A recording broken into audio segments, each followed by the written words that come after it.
ойлаймын. Балалардың нәтижесі ғой.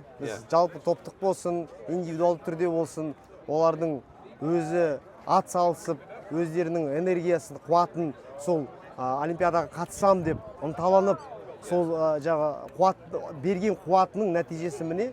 Енді бірақ оның ішінде бізде абсолюттік чемпион бар, білесіз, ол Даужан Бекетов.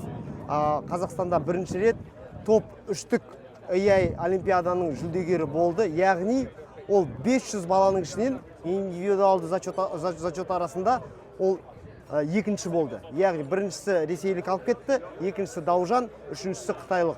Ол Қазақстанда болмаған нәтиже, яғни алтын, күміс, қола медальдарынан бөлек абсолюттік чемпион атағы ол одан едәуір қымбатырақ.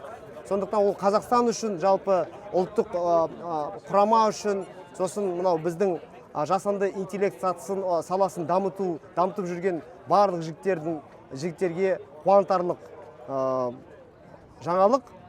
Тарихи жетістік қой енді. Тарихи жетістік деуге айтуға болады, өйткені бірінші рет болып тұр.